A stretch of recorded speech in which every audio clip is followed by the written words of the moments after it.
Thank you so much for coming out. My name is Zakiya Fola, and I am the Programs and Operations Manager at the Jazz Institute of Chicago. I really appreciate you guys being here with us today because we will be discussing or having a discussion, and it's called Linked by Jazz, Jazz Alum Reflections and Futures of Jazz Links. And just to give you just a little bit of history, the Jazz Links, or the Jazz Institute of Chicago, started a Jazz Link Student Council where they bring together young artists, young musicians, young aspiring musicians to come up through this program through high school, and they give you opportunities to perform, opportunities to get lessons and mentorship. And the Jazz Link Student Council, we turned 20 years in 2025, and yes, that's a celebration. That's cool, after 20 years of Jazz Links, this alumni panel brings together former participants to reflect on the community, mentorship, and shared experience that define the council. Today, I'm here with Chris Weller. And Chris Weller is a founding member of the Jazz Link Student Council, a musician, a manager, an agent with international respected Big Fish booking company. His career bridges artistry and industry, giving him a rare perspective on how musicians build sustainability and impactful careers. Let's give it up.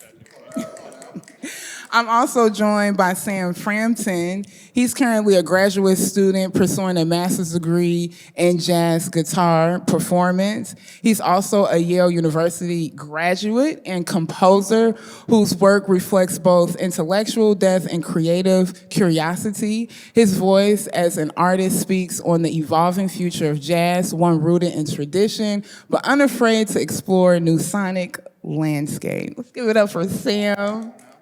Yes. Also here joining us today is J.P. Floyd, a Chicago native. He is a two-time Grammy Award-winning trombonist, producer, and composer whose sound fuses gospel, jazz, and funk with unmistakable soul. From touring with artists like the Jonas Brothers, Chance the Rapper, and Bette Midler to mentoring emerging musicians back home here in Chicago, JP embodies global artistry and deep community roots. Let's give it up. Yes, yes, yes. And just to introduce myself, again, my name is Zakiya Fola. I'm a Chicago Southside native, also a founding member of the Jazz Link Student Council, and now I serve as the Programs and Operations Manager at the Jazz Institute of Chicago. My journey with Jazz Link started as a student. I was a young trombonist trying to find my place, and today I get to help share programs and support the next generation. So moderating this conversation is truly a full circle moment for me, so let's give it up for everybody. Yes. So just to start off a little bit, and just opening it up with our personal reflections, can you guys take us back? What moments from your time connected to Jazz Links that still stays with you?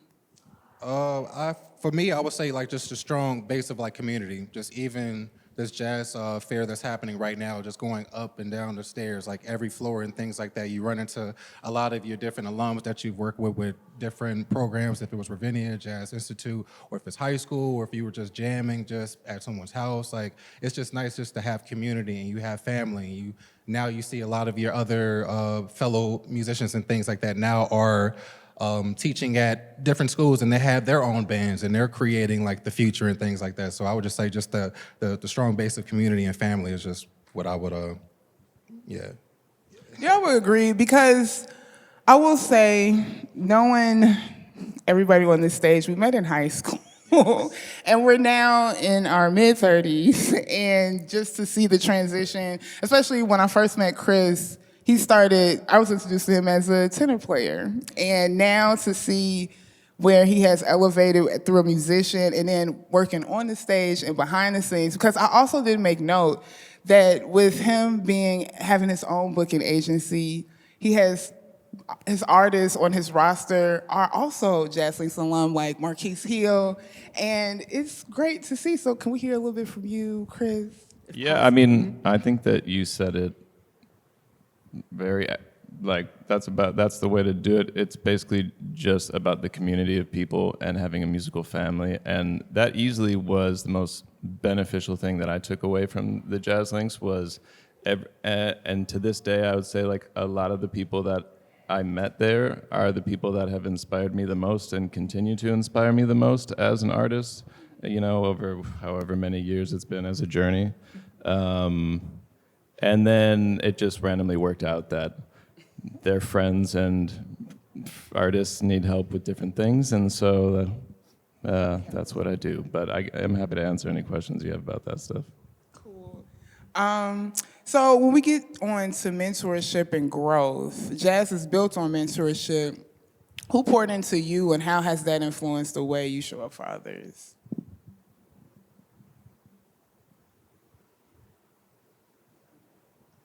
I remember those. We would hang with John Faddis, and yeah, man, it's all coming back. Like hanging with John Faddis, like incredible musician, and just like talking about music, like jamming a little bit, and just kind of feeling like I'm being invited into the music world. Like by the time I was 18, I felt like I was a part of the Chicago scene already, which not a lot of people can say. Yeah. I'm gonna piggyback on that because like John Faddis is just like a world-renowned trumpet player. So it was just like us going to his house and like doing the pizza parties. And you remember he always talk about like you got to learn all the things you are in all 12 keys. Like giving those gems is just like, oh, like make sure that you learn a lot of different songs or maybe different licks in all 12 keys, so you're just not just, oh yes, this is an F, I got this, but you go to D, it's just like you can't do it. So it's just like always just nice to get those gems from those legends, and then once you kind of come up, then you're like, oh, like this person is this person. And it was just like a blessing to at least just have the, you know, those gems and things like that from a person like that, especially with us just, you know, saying just coming up.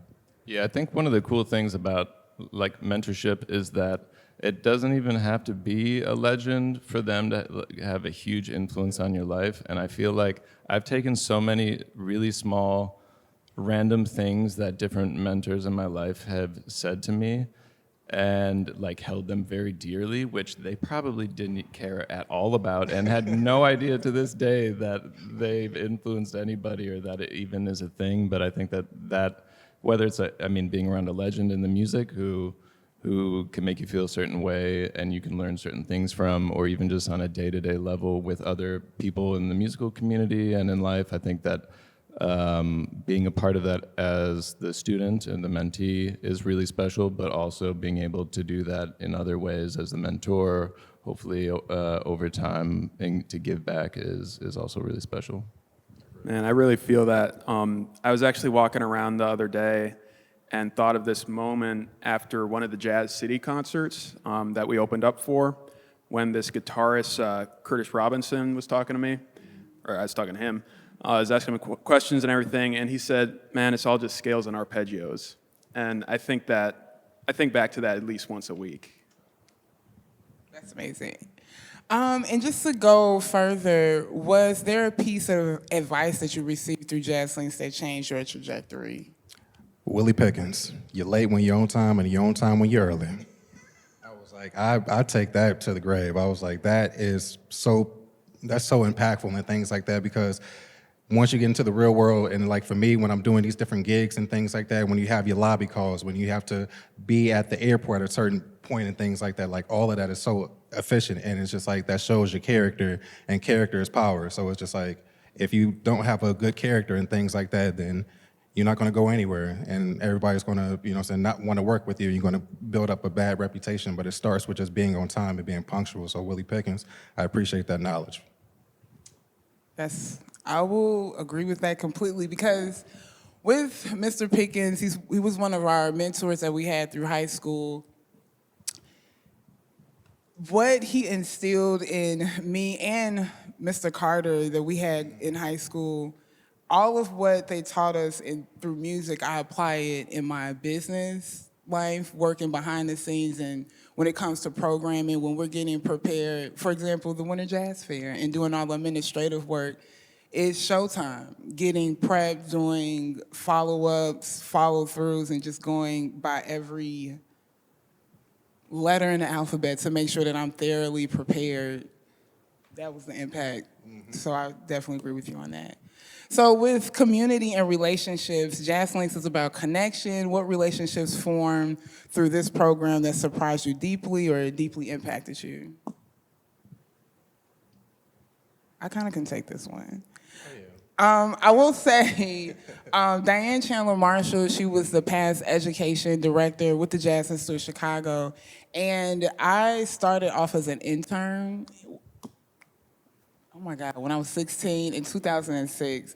And I was going back and forth whether I wanted to play trombone or not play trombone, but I still kept playing it because I enjoyed playing music. But it wasn't until, I would say, college that just seeing the process of a jazz festival, seeing the process of a program, and how Diane was very patient with me, and she just instilled a lot of goals, or not just, just goals, but just a lot of insight when it comes to planning and preparation. And that really encouraged me to go behind the scenes. And I wanted to continue in nonprofit and then also with my own business, Fola Management. So I really appreciate that. Would you guys have anything to add to that? I'll say I appreciate you. Like, literally, Zah is like my sister. Yep. And that's literally like the reason that I was even a part of the Jazz Links program, because we were doing After School Matters with Perez with it. Shout out to Perez with it. But it was like 2006, and she mentioned, oh, do you want to come check out the Jazz Institute of Chicago? I was like, I don't know what it is, because I'm still like learning more about jazz at that time. And we were up at the Fine Arts Building, went to the first meeting and things like that, and the rest is literally history. And that's when I was talking about community. It was just like from the community, from the Jazz Links program through you, here I am right now speaking on the Jazz Institute of Chicago, so thank you. Come on, full circle. Mm-hmm. Yes, I appreciate that. Great. Because I will also say with community, with the Jazz Links Student Council, one thing that they always allow for us, and that's what I appreciate, that when we were in high school, they asked us, what do you guys want to accomplish this year? And we go, we want to do a CD project. And at the time, we're 16 and 15, thinking it's just, let's just come together, let's rehearse, record an album. But we learned during that process, it's not that easy. And we wanted original music, we wanted special guests, we asked for everything. But when we started seeing the process of it and seeing what it takes to put a CD project together, what it takes to write a whole album worth of music, Sam Frampton was the only one that stuck true and wrote an original song called The Drive.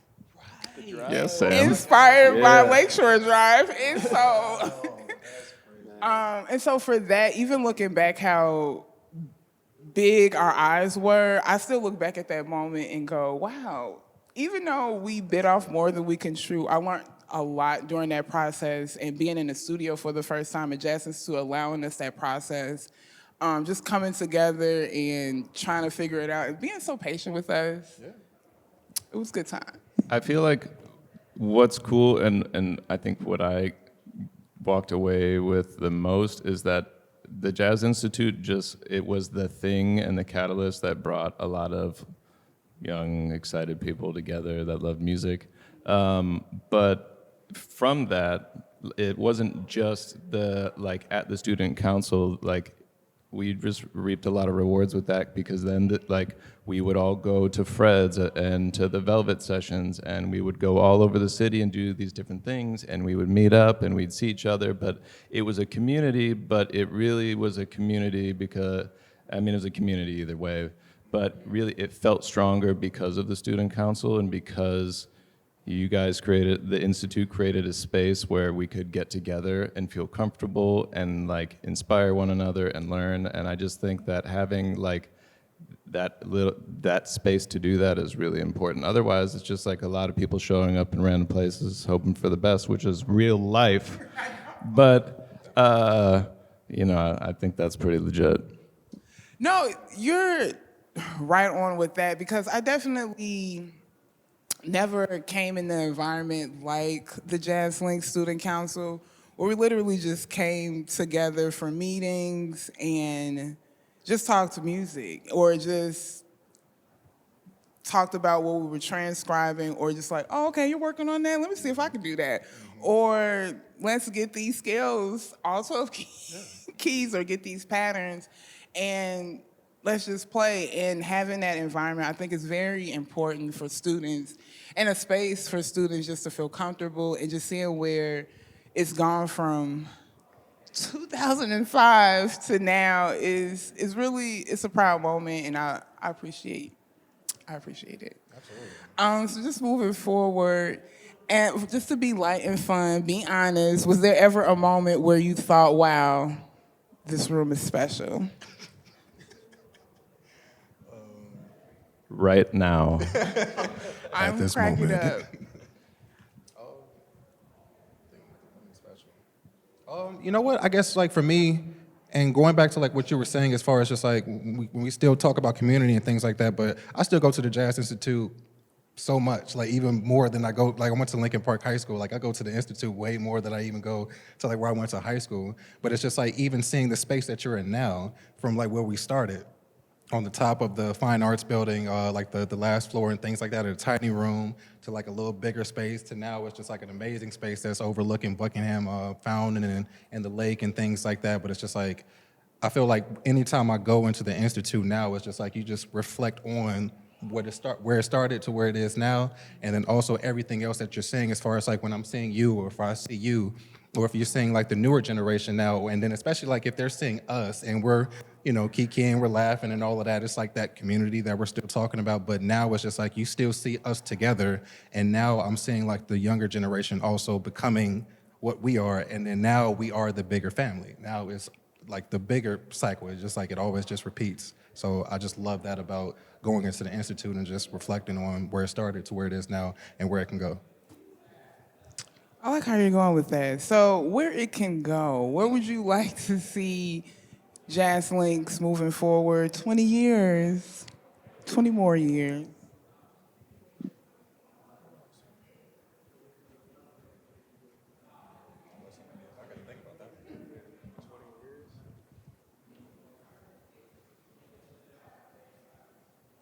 I guess if anything, it's like you still want to just to have it expand, and like, you know, with jazz and things like that, it's never just one thing. Like jazz started as one thing, but then it molded to so many other things, and it will continue to mold. So if anything, it's just like, let's find different avenues and things like that. Let's tap into even like the younger generation and this demographic and just this time, this space. And it's just like, let's do something else too. Let's always still preserve the history, like the history of the past, but let's just try to just figure out what's happening now. Like, I know the AI thing is like a little tricky subject, but it's just like, but if it was something that could benefit us and things like that and just move something forward, let's do that. Like, let's still try to make sure that jazz is not obsolete with the younger demographic and things like that, where they're not just listening to hip hop, they're just not listening to this, because jazz is still all of that. So it's just like, how can we get more people to come to this? Like, what can we do to have them like embrace what you all started? You know, so that's what I would just say. Yeah, and that's what makes jazz so beautiful, is the, like, you have the respect for the tradition, but you also have your own voice, you can innovate. And I feel like if the council can really draw on like Chicago's jazz history, which is definitely part of what we were doing, but I think always keeping that front of mind for the young people, like to make sure that like it doesn't get forgotten that, like, you know, Fred Anderson used to own the Velvet Lounge, and like all these amazing people who have passed through this city. It's really a privilege to be here. I love to hear that, Sam. So I would like to ask, how do you see Jazz Link showing up for your work today, even if it's indirectly?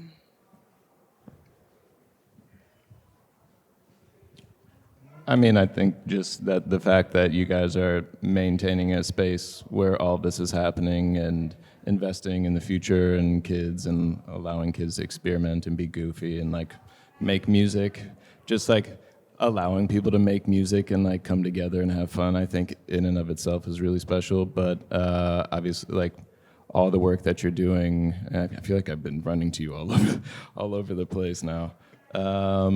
With expanding and networking and the festivals and different things. I think that stuff is really beautiful. I would love to just keep seeing it going.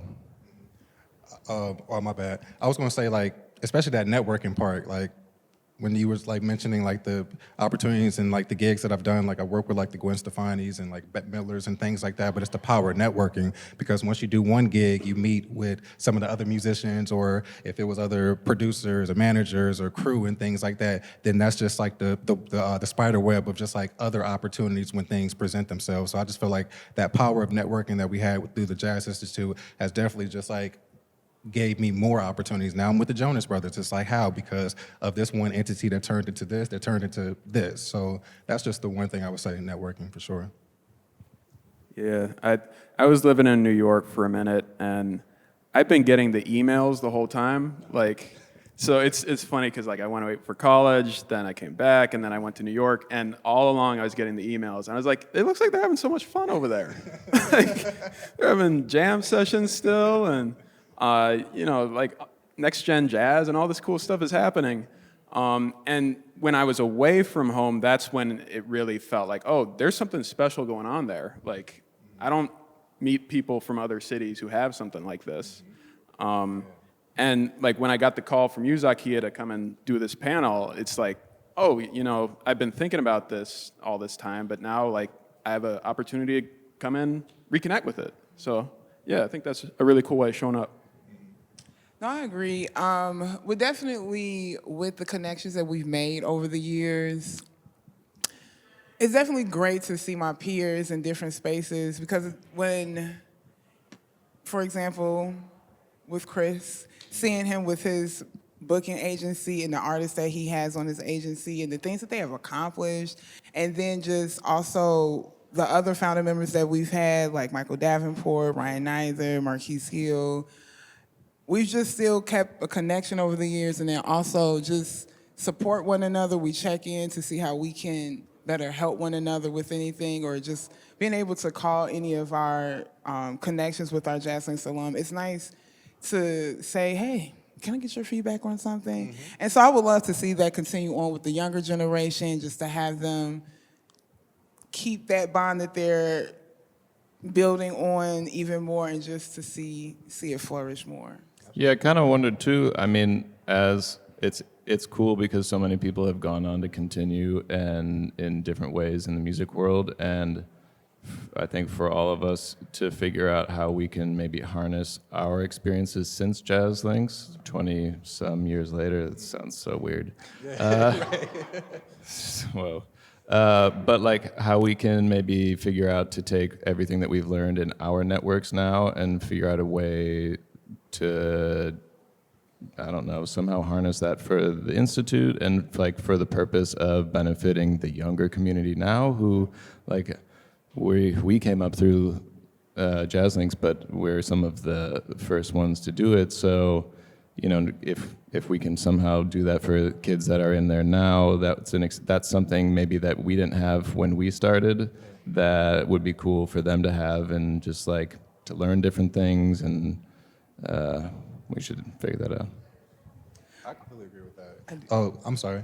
I was going to say, even like when we were supporting Marquise over at the Jazz Showcase, when he was doing the whole New Year's residency, but it was just like when Mike King was playing keys, but it was like as soon as the gig was over, all of the kids was literally right by Mike King over by the piano, like trying to just tap in and just learn. It's just like, I agree with that. It's like if we could just do something like that, just get us all in one room, like that would be great. And we just all chop it up, we could jam or whatever, and then still just learn, build. That would be great, because that would be a time, because I've never seen us all in one room, the founding members, the members over the years with the current. Gotta keep that in mind and try that one. So with that being said, looking forward, if you can design one thing for the future of Jazz Links, what would it be?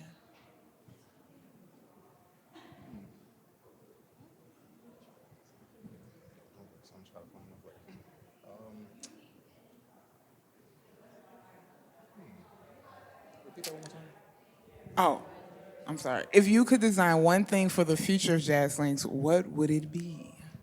Y'all are already doing so much cool stuff. It's hard to think of something you haven't already covered. But yeah, I think just more mentorship, more performing opportunities for the kids, more opportunities to play informally, like not just performances. But y'all are already doing such a great job providing all that for these kids, and it's hard to think of something that you're not already doing. I actually kind of agree with that, to be honest with you. More performances. No, for sure. I think the mentorship thing is a cool idea, and this is something we should talk about later. But and like the education component and the network component and all these different ways that kids could benefit more. Maybe just like more mentorship, more education, greater network, both like in the city and beyond, and kind of like what is the real world like as a performing artist? Because I think that's something that if you go to school, like most people just learn about that when they do it, and a lot of that people will go to school to learn how to play an instrument or get a degree in performance or something, but not be taught how to be a professional musician or to be like an artist, and that is your living, and what does that even mean? Because there's a lot that goes into it when that doesn't involve you touching your instrument or making art, you know? So all that stuff combined, I feel like, is just to keep nourishing that would be awesome. Yeah, I definitely agree with that. It's like it would have been dope to like learn more about the music business coming up rather than just the arpeggios and the scales and things like that, because there's so much that just goes into the music business and things like that. If you're a performer or everything that you're doing, if you're a booking agent, or for you when you're trying to create like a management company and things like that, it's just so many components. So I feel like business would definitely be really great for folks to learn, because you can play all of the music that you want, but how can you reach the people? How can they know who you are and your talents and things like that if you don't market yourself? And that's one entity of business. And then do other different things, like if it's the artwork, try to tap into artists, so many different components. So I would say even like the music business portion would be really great for them. Absolutely. Yeah, I agree. It's pretty rough. It's rough out here. Ain't easy. I mean, just starting out like in my 20s, it's like I didn't know what I was doing and no one else around me knew what I was doing. And yeah, I would have had a really big leg up. If I'd had some kind of program like that. One other thing I was just thinking of is I decided to go back to school like a year ago because I want to get more into teaching and like spend more time on that. And I'm thinking it could be cool if like people who are training to be teachers, who are really interested in education, could do like a residency with the Jazz Links kids. I don't know if y'all already have something like that, but if you do anything like that, let me know. He said, call me. So just to hear a little bit more about that, you just said a residency program just in schools with students? Yeah, like sitting in on the council meetings and like coming in with some kind of, I don't know, a lesson prepared, and like, here's something I think y'all would really benefit from learning about right now. I like to hear that. Okay. So also just to go back, when it does come to the music business part, I know for Chris, how is it for you as a musician when you went from musician to behind the scenes? Like, was that a hard transition for you, or was that something that you just had to get? Well, it was, I never really transitioned out of making music, because I still make music and I still write music and all the things. I don't do it as frequently, but it wasn't hard. I mean, it was very hard to start a company and like figure out how to build something from the ground up, but I mean, it's not hard because I've always kind of wanted a balance, and also to help my friends, and I kind of enjoy it all, so I'm kind of here for it. If I can ask something, could you, tell the people even with you with Fola management and things like that, what's like some of your trials and tribulations and things like that, starting it and like where you are right now? Okay. Well, with me in Fola management, I don't know. I've always, my joy and my passion is to help and advocate. So anytime that it came to doing it on my own, it just felt natural because in the back of my head, I always wanted a business. It was just when was I going to start it? So just in 2008, 2009, I just said, why not? So it wasn't too much of a transition. It was more so a different level of preparation, different level of performance, because now I'm having to think and plan for someone else and not necessarily it's me or it's so much me being involved. It's more so them and their band. So it definitely was it was a different transition, but it was fun. I enjoyed it. I mean, I still enjoy it. It's just trying to balance Jazz Institute and Flower Management. So yeah. I think that's really hard. Actually, now that I think about it, going back to your original question, the hardest part for me was just that it was really demanding and took so much time that it kind of took me away from the scene and the community in the city a little bit, you know. But it's cool how kind of every gravity works and different people being in orbit, and all of a sudden, all the same people are right back in the orbit. Zakiya. But you know what I mean. No, I love that. Okay, so what does the next generation of jazz artists need most, and how can Jazz Links help meet that need?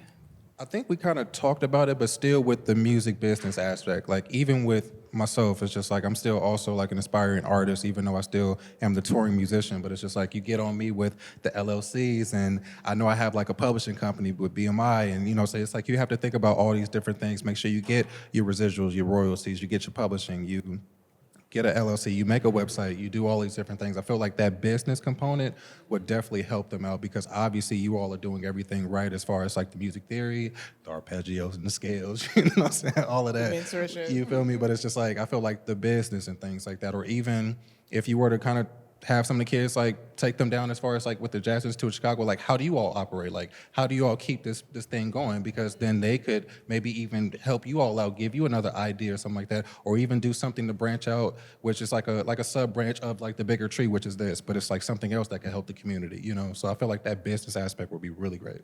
You know, I kind of wonder also if it's not just if maybe it doesn't age out either. Maybe if it's about just education and support and sustainability, so that for everybody that comes up through the program, and to teach them how to create the infrastructure for themselves so they can be artists if they want to, and like if they want that to be their livelihood. Maybe it's because I know like I'm just like thinking back to when we were in high school. I probably would have just wanted to talk about those Kenny Garrett records with Jabari, and not about publishing and all of that stuff. That would have been way over my head. But like as people get older and they go to college, if the institute program actually just is like foundational for and always there for people that are learning how to be musicians and artists in the professional world, like that could be cool, is developing that network and however it would be, you know. And I think part of preparing them for the business is preparing them for all the advances in technology that are going to happen that, like, I'm not even going to understand. Like, I mean, I'm familiar with, like, Instagram, but I don't even know what's going on now. Like, I mean, I don't really use TikTok. And just making sure they're ready for, like, a world with AI and with, like, media platforms that haven't even been invented yet, but they have to be ready for them. Just like making sure that they know how to stay true to themselves in the middle of all that change.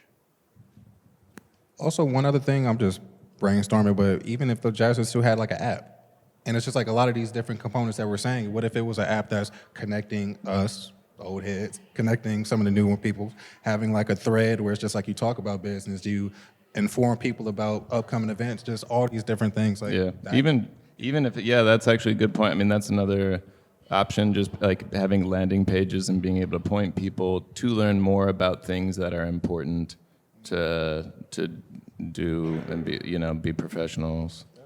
It's not a bad idea. Because And it's Apple's like it cool. don't have to just only be Chicago if it's the app, because everybody can just, this is like the hub, but it goes wherever. That app idea, I like that. I'm trying. Come on. I appreciate that. So, with that also being said, I would like to add, when you said to the coming together more so and giving the Jazz Link Student Council the future, more talks about music business and what it is to prepare for understanding BMI and ASCAP and all those things, because just going back to the CD project, we didn't have a clue. What ASCAP, who ASCAP, why? Yeah, exactly. So, no, I agree with that. Just knowing that whole process of putting an album or a project together, because most artists, they don't really go through that process until one out of high school or in the middle of college or getting out of college, and they're like, wait, I gotta do what? I gotta do a publicist, I have to have a manager, I have to. So yeah, just getting those things together, it's like, it's key, and it's definitely an important part of being a musician and trying to round things out. So I like that. So, I'm so sorry, I'm losing my. Take your time. I know. Thank you guys for your patience. With that, also, I would like to talk about just going on to mentorship and growth. Was there a piece of advice you received through Jazz Links that changed how you approach things? Yes, work harder than everyone else you meet. I'm gonna still go back to Willie Pickens. You know what I'm saying? You're on time when you're early, and you're late when you're on time. Always got to give it up to musicians, especially that came through the program of Jazz Link. So big ups to Mr. Pickens and Mr. Carter. You got one, Sam? I learned my lesson on punctuality from Miss Chandler. Like, I showed up for a gig on time once, and she's like, "You know what I like about you, Sam? You show up on time." And I was like, I better keep showing up on time. No, it's important because I would also say in today's times, because the times have definitely changed, even 20 years of change, it's definitely a different approach to how people, because when you're late, and we don't like that. So we definitely want to instill that for the next generation. Definitely be on time. Don't be wrinkled. Also, I would add one more in there, and that is just basically that trust is something that's built, and you're as good as your word. So if you say you're going to do something, it's good to follow through and make sure it happens. Yeah, because I can definitely change the trajectory of a lot of relationships. I definitely agree with that. Definitely be a musician of your word, because it definitely can change things, whether it be in Chicago or beyond. Because that network goes deep.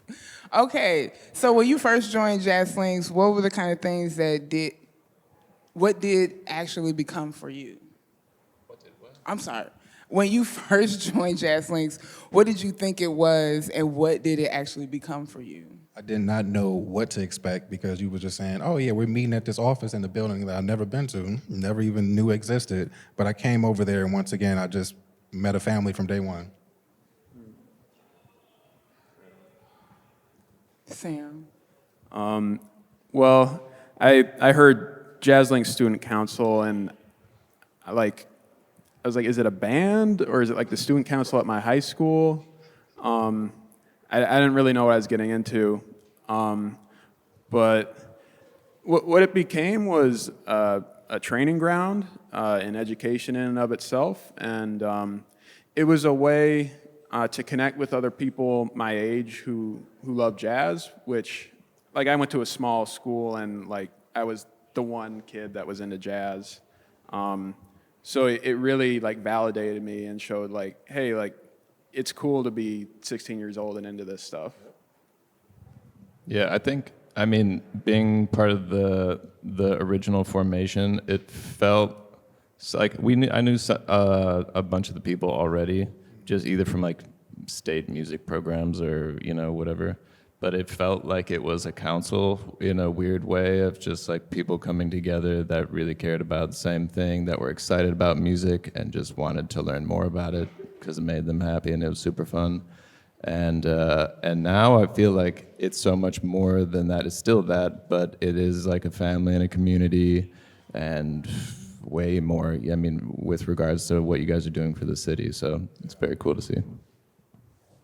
It is cool to see, 'cause especially growing up and making it 20 years now. It's like, wow, we've accomplished a lot. We'll accomplish more in the future too. Come on now. Come on now. So with that being said, do you guys have any questions about Jazz Links and the student council or the alum? Oh. What's the best way? I'm looking at my son. What's the best? He's upstairs. He wanted to watch the music. What's the best way to get started? We just attended this month the Jazz Showcase Jam session. If he wants to get more involved, our current education director of the Jazz Institute of Chicago is in the room. There is Hampton. Let's give it up. You can exchange information with Darius, and then also John Foster. He's the Jazz Links Student Council manager, and you could. He's also on PBH as well, but definitely start off by talking to Darius, and he can get you started. You're welcome. Anybody? Also, going back for your son, I think aside from the Jazz Links, I think going to the jam sessions in the city was the other thing that had a profound effect on me as an artist and just coming up in Chicago in the scene. And I would say, if you can make it happen, and I don't know how old your son is, but whatever you can get your son to go have those experiences could be really important and beneficial as well, and like a community building standpoint, but like inspirational and light that fire if he really wants to do it.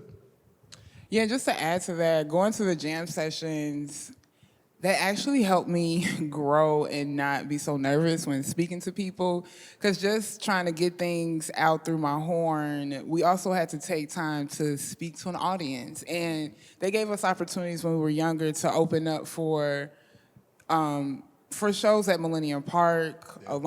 Throughout the city, we opened up for the Jazz City performances that happened at Chicago Park Districts. Park districts throughout the city, and that was a turning point for me as well, because it would be so nervous and fumbling on my words, fumbling on my notes, but over time it was great practice, and continuously going to the jam sessions, that was that practice. Calling a tune, being able to call it or count off my tune and solo, improvise, and play the head out, that still applies to my adult life. So. And that's being that band leader, you know what I'm saying? Things like that. Sometimes when you had to be the band leader and you're picking those tunes, it's just like building that character and just being like efficient. We're talking about being punctual and all of those different things. Like, that was really great with that Jazz Institute as well, too. It's just like, who's going to be the captain of this ship and where are we going? Where are we going?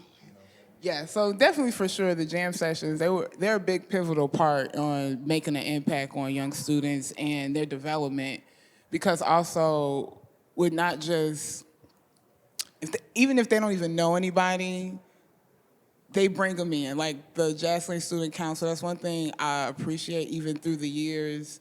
When new students come about, once they get introduced, they're welcoming, they're all trying just to see where you're at, what you're trying to do, what you're trying to accomplish, and then they're just at the office practicing and networking and learning, and because they also get moments of education, workshops over the weekends from time to time when we have certain artists in town. And then now with us preparing for International Jazz Day, we have some opportunities for our students and even for the alumni that's coming. So we're looking forward to those times. So as we getting, close to closing, what would you guys like to leave the audience with? My birthday was yesterday. I just turned 35. It's just a blessing to see another year. It's also a blessing that Jazz Institute of Chicago has made 20 years, and everything that we were saying from family, community, being, punctual and things like that, all those different things. If it's music business, if it's the scales, the arpeggios, if it's all those different things, like I just feel like it's reflecting us having this conversation, but also me just turning 35 yesterday and things like that, and living it and all of that. It's just like, it's always just a blessing to just be here, and contribute to the best I can to the city, to the world, to my community. Happy Black History Month. Happy birthday. I appreciate Happy you. birthday. Sam or Chris, would you like? Yeah, I mean, before we started the discussion, we were talking about how time just flies. And yeah, I can't believe so much time has gone by. It's amazing. But it's beautiful to see how lessons that I learned when I was in high school, like, still apply to this day and how they've formed me into the person I am. And one last thing I want to say is jazz is still alive, and the young people need to. I mean, we're young, but younger. Youngish. They need to make it relevant to this time. I think that's really important. I just appreciate being here, and it's really fun to look back. I haven't thought about high school and all those fun times that we had in a really long time, but I think it's amazing just how much the Institute has grown, but it's also really nice it's weird how life works. You get older, you have no idea what's happening or what's going on, and you're just like trying to play scales or something, and then all of a sudden, you look back and you're an adult, and it's just life, and it's a beautiful journey. And I feel like as long as you're enjoying yourself, that's the real key to the whole equation. So I hope it keeps going. I hope it keeps getting nourished, because we need a lot more of it, and bringing people together like in real life, human beings. That's nice. Yeah, thank you. Thank you. And so on my reflections, growing up through the Jazz Institute and also growing up through the Jazz Student Council and now being an alumni, it's nice to see the growth of the organization, and then also the growth that the organization has given me, of I've learned over the years, and the connections I've made. They're lifelong connections, lifelong friendships. And I really appreciate you guys being here today, especially because being able to call you and check in and see how you're doing, and just being to support, whether we're out on the scene or out in a different city, it's just nice to always see that familiar face and feel home. So I appreciate you guys. Appreciate you. I appreciate you guys for being here and being patient with us. Spread love. Spread love, always. And thank you for this day. If you guys have any more questions or anything. Thank you so much for joining us today. Have a good rest of your evening. And if you haven't, check out the vendor room on the 3rd floor in Preston Bradley Hall. It's going until 7:30. And we have 2 concerts happening in Gar Hall, because things should be winding down slowly in the building. But everybody's going to be ending up in Gar Hall for the 2 finale performances from Bobby Wilson, and also finale concert with Bobby Irvin, and he's doing a tribute to John Coltrane and Miles Davis, because this is their centennial year.